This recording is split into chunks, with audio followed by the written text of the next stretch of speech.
Hi guys, ngayon nga ay nag-crave ako ng biryani at meron din kami ditong prawns at chicken.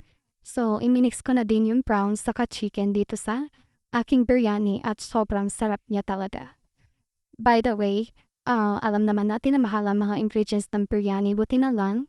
Meron tayo ditong complete set pack na. Meron tayong half kilo rice na basmati long grain and complete set na yung mga spices niya. Minarinade ko lang dyan yung chicken breast, mga 800 grams yan. Tapos, nilagay ko lahat ng spices dyan. Tapos, nilagyan ko ng yogurt. Ayan, minarinade ko siya dyan. Tapos, wait lang tayo dyan mga 1 hour pataas, ganun. Hindi, siguro 2 hours ko yan binabad. Tapos, habang, ayan, nagluluto na ako. Start na ako magluto ng sibuyas. Ayan, dalawang malalaking sibuyas to. Bali, kailangan natin siyang i-fry na crispy na golden brown and golden crispy brown. Ang gagawin natin dyan pang topping sa biryani. Nagiging matamis-tamis kasi yung biryani at masarap talaga pag maraming onion. And then, ayan, gagawin na nga natin yan dyan. Ilan-isa lang na natin kawali. Lagyan ng oil at inilagay ang onion. Gagawin nga lang natin yan crispy brown. Ayan. Buti na nga lang may nabibili ngayon ng mga set-set na ganito kasi kung hiwa-hiwalay mo pa bibilin yung mga herbs and spices, talaga mapapamahal. Ayan nga. Nagbabad na ako dyan ng rice. Hinugasan ko muna yan bago ko ibabad. Tapos, nagiwa ko ng kamatis, bawang at sibuyas. 3 kamatis lang yan. Isang malaking sibuyas at bawang. Ayan. Ayan. Igisa lang muna natin siya. Tapos, minarinade natin chicken kanina. Ilalagay ko na dyan. Hanggang sa maluto siya. Yan. Papalambutin na natin yung mga kamatis, sibuyas, ganyan. Saka ilagay natin yung marinade. Sobrang bango nito guys. Kung alam nyo na. Napakasarap talaga. First time ko magluto nito pero nagulat ako sa kinalabasan niya. Sobrang sarap talaga. Ayan. So, luto na nga. Niluto ko na itong rice. Ayan, nilagay ko yung half cook lang yung rice sa unang luto. Kuwari, yung rice ay half kilo, no? May instruction naman dyan sa kung gano'ng kadaming tubig. Kung 1 inch yung rice nyo, kailangan 3 inch yung tubig. Ayan, nung half cook na siya, dinrain ko siya. Tapos, nagluto ulit ako dyan sa kasirola. Nilagay ko yung chicken muna sa ilalim. Ayan, layer natin yung chicken at rice.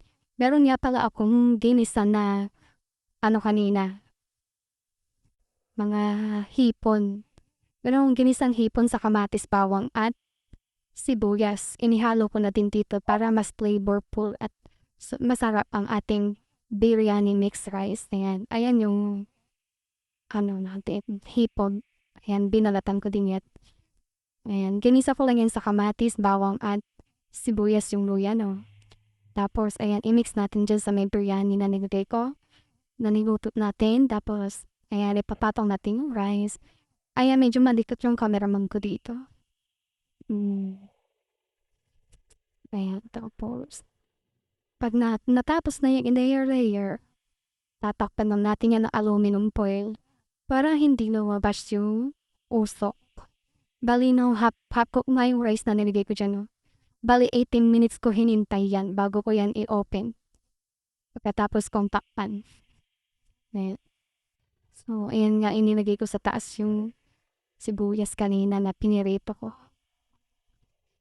Ayan, ilagay na nga natin yung takip. Ayan, may aluminum foil na takip.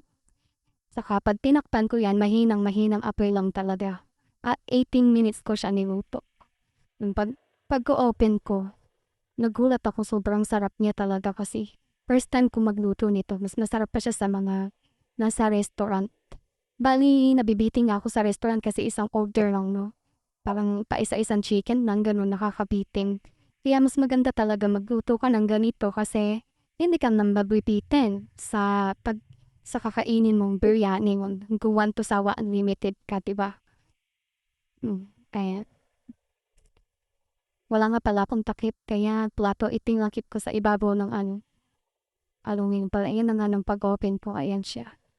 Napakasarap nito guys. As in, sobra. Kung gusto nyo nga pala guys, no, kung gusto nyo bumili ng ganito, yung set na biryani para makatipid kayo. Ilalagay ko sa yellow basket kung saan ako bumili. Bali 220 lang yun. May half kilogram basmati long grain rice na. Tapos yung whole spices and herbs kasama na rin lahat-lahat. Yun ang ginamit ko. So dumami na din yung rice, no? Naging ano din siya, mamuno-muno yung kaserola. Kahit kalahating kilo lang. For 3 to 5 person na siya. Ayan.